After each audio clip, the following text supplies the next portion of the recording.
Bonjour Elodie. Bonjour. Merci beaucoup de nous recevoir chez DataCook. Avec plaisir. Avant qu'on rentre dans le vif du sujet, est-ce que vous pouvez vous présenter? DataCook, on est AI Powered Marketing, donc le marketing propulsé par l'IA. On met à disposition des équipes aussi bien des grandes entreprises que des ETI et des PME, toute la stack data et IA pour exploiter ces données de façon très opérationnelle et également avec un suivi stratégique. Super. Comment vous en êtes venu à créer DataCook? En fait, il y a toujours eu ce besoin plus ou moins exprimé d'exploiter ces données. Et aujourd'hui encore, ça constitue une épine. Alors, ça va un petit peu moins dans les grandes structures. Pour les PME et les ETI, il y a encore peu de solutions existantes sur le marché qui permettent véritablement de connaître ses clients, de savoir quand est-ce qu'ils ont une probabilité de faire du repeat, et puis d'observer tout simplement le cycle de vie de ses clients, de mieux comprendre son activité simplement à partir des datas. Donc vraiment ce qu'on leur met à disposition à ce moment-là, c'est tout le socle de traitement des données pour vraiment qu'ils puissent capitaliser sur ces datas. Mais justement, comment vous avez identifié les problématiques liées aux datas?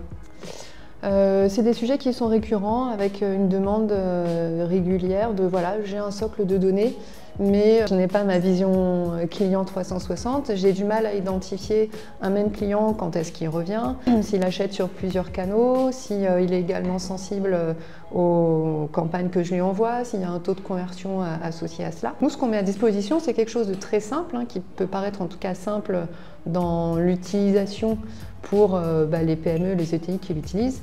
Mais derrière, c'est une mécanique assez sophistiquée qui s'appuie sur l'intelligence artificielle et qui vient justement traiter les données à des fins de connaissance client et d'activation. D'accord. Donc ce besoin-là a toujours été émis en fil rouge.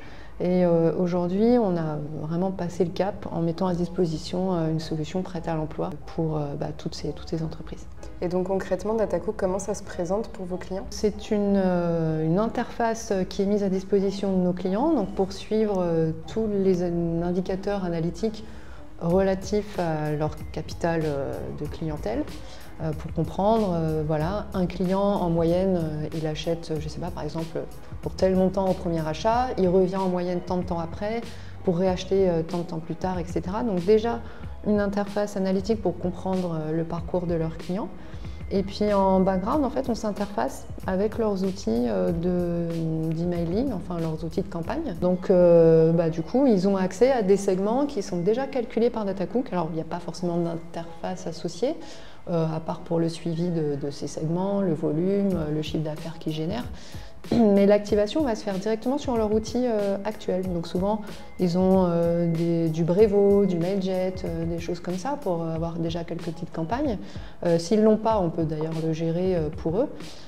L'intérêt, c'est qu'ils vont ensuite avoir des segments qui sont très intéressants à activer pour eux, qui sont générateurs de chiffre d'affaires et de valeur et qui vont pouvoir animer d'une manière particulière. C'est vraiment ça qui va créer l'incrément de business, d'activité, de chiffre d'affaires. Donc on a effectivement cette solution qui permet vraiment un usage très clé en main. Ouais, c'est ça. Ok.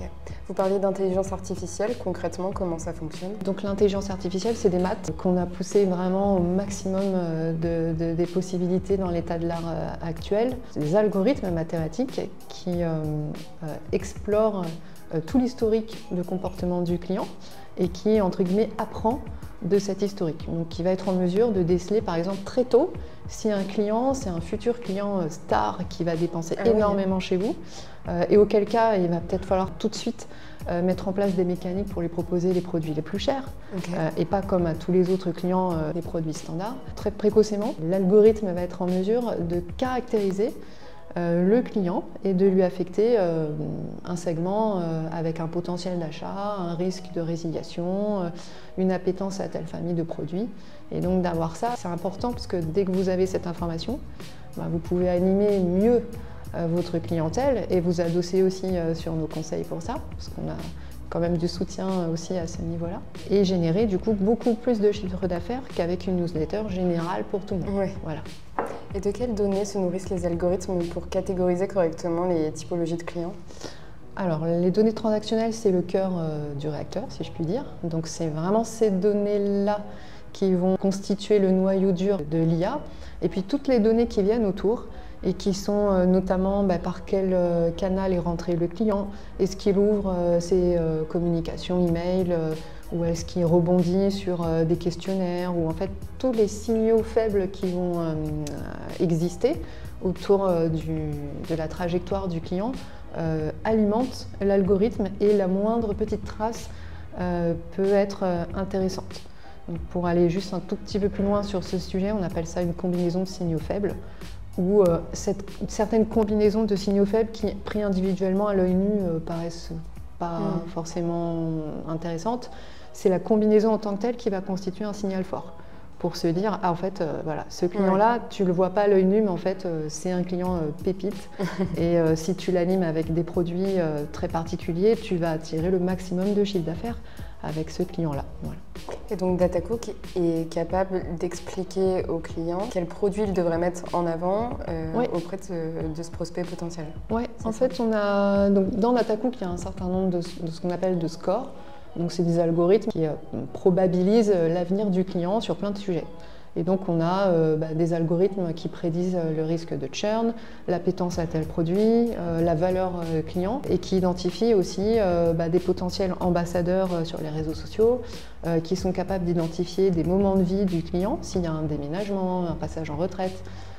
Donc, on va quand même très très loin sur ces sujets-là, et ça peut être d'autres scores après que l'on combine, comme par exemple le risque d'opt-out. Quand vous avez une base qui est bien travaillée toutes les semaines, si vous envoyez des newsletters, plutôt que de perdre des clients qui se désabonnent, parce que dû à la pression marketing, etc. En fait, vous avez dans DataCook une gestion de la base avec du risque d'opt-out. Dès qu'un client commence à se fatiguer, à donner des signaux de faiblesse, hop, il se met en retrait automatiquement pour le conserver un petit peu, le laisser tranquille un certain temps et le réengager avec d'autres newsletters plus tard. Mais comme ça, on évite des clients qui se mettent opt-out. On garde des bases qui grossissent, des bases opt-in qui grossissent. Super. Pour vous, une bonne newsletter, c'est quoi? Il y a plusieurs choses. Il y a la newsletter, la qualité de la newsletter avec les éléments textuels, les éléments graphiques, enfin, toute la partie branding. Donc plus la charte est homogène avec votre image de marque, mieux c'est. Il y a quelques petits tips aussi qui sont valables dans les newsletters, notamment sur les CTA, etc. Mais ce qui va vraiment cranter le résultat, c'est la personnalisation.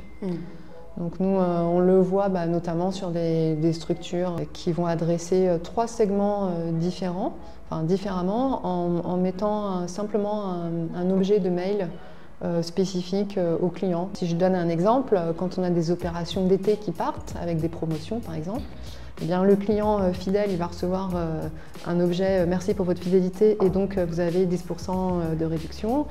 Le client à risque de churn, enfin à risque de s'en aller, il va recevoir pour vous faire revenir, on vous offre 10%, etc. Donc c'est vraiment ça qui vient créer du chiffre d'affaires additionnel. Oui, donc en fait, ce qui fonctionne très bien, c'est l'hyper-personnalisation et pas simplement se dire que en première phrase, on va mettre le prénom et le nom de l'entreprise et terminé, quoi. Alors, c'est déjà un premier pas, c'est clair. Mais pour aller plus loin, je parle vraiment en termes de chiffre d'affaires, c'est vraiment du sonnant et trébuchant. Plus on a de personnalisation, sans rentrer dans quelque chose de très difficile, ça reste juste la personnalisation de l'objet du mail, on a déjà un incrément qui est fort. Donc on ne change pas les opérations, on garde ce qui est prévu, on garde ce qui est en place en termes de newsletter, etc. On change, il n'y a pas besoin de tout modifier, il faut partir sur cet existant et simplement modifier un visuel ou modifier un objet de mail. L'incrément de chiffre d'affaires, on le mesure. Donc ceux qui travaillent avec nous, ils savent combien ça rapporte, combien on leur fait gagner. On a des chiffres d'affaires qui se multiplient du coup sur chaque opération d'essai additionnel à x7, x21. Donc c'est quand même, ça reste très concret. Oui. Aujourd'hui, vos clients, qui sont-ils? On a commencé avec des grands groupes parce que c'était important pour nous de prouver le modèle. Donc on a des activités auprès de tous les secteurs sur de l'hôtellerie, du retail, du B2B, de la finance. de l'industrie, du luxe, enfin je n'ai pas tout en tête, mais c'est assez transversal. Et on a lancé désormais donc une offre plus petite qui s'adresse aussi bien à des marketplaces par exemple, des petites structures, ou à des enseignes plus petites qui n'ont pas forcément les moyens des grands, donc qui ont besoin de solutions avec des budgets plus petits, mais qui n'ont pas forcément non plus des besoins de scores et de segments très compliqués. Donc c'est pour ça qu'on a créé vraiment cette offre-là, dédiée pour les PME et ETI, avec tout le traitement de la donnée, et puis l'accès derrière à des activations très très simples, mais dans cet esprit de performance mesurée, mesurable, quoi. Oui, parce que finalement, vos clients sont toujours à la recherche de quantifier les résultats, analyser les résultats et avoir du retour sur investissement, chose qui n'est pas toujours le cas avec des structures marketing. Oui, ça c'est vraiment notre philosophie. On a 2 marqueurs dans, je dirais, l'ADN de notre structure. Le premier marqueur, c'est l'excellence. Quels que soient les clients avec lesquels on travaille, on a un sens du service très très élevé. C'est ce qui nous fait nous lever le matin. Et voilà, quand un client est content, il a des étoiles dans les yeux, nous aussi, on en a. Et puis l'autre marqueur, c'est vraiment focus chiffres. Donc même si on a parfois des clients qui sont un peu moins à cheval sur les objectifs, en fait, c'est pas grave, nous on lui en met. Et puis on suit. Voilà, les campagnes, combien ça rapporte avant, après, l'additionnel en termes de vente, en termes de chiffre d'affaires, en termes de clients revenus. Donc tous ces éléments, c'est quand même, on les met de toute façon dans cette logique de performance. Et quelles sont les perspectives d'évolution pour DataCook ? Plein. Aujourd'hui, l'extension en fait de notre offre sur le marché PME et ETI, c'est un point qui est clé, que l'on travaille actuellement de façon assez forte. Et puis l'autre sujet, c'est l'extension à l'international. Donc on a aujourd'hui des positionnements, des dossiers pour apparaître dans les salons, notamment aux États-Unis, en Allemagne, etc. Voilà, tout ça est en cours. Donc pour l'instant, la solution n'est pas du tout disponible à l'étranger ? Elle pourrait l'être. Il y a le sujet de la langue, mais voilà, on a déjà travaillé ce sujet linguistique. Donc ce n'est pas encore live en clientèle, mais voilà, les équipes R&D ici ils travaillent. D'accord, super. Est-ce qu'on peut vous retrouver sur les réseaux sociaux ? Alors essentiellement sur LinkedIn.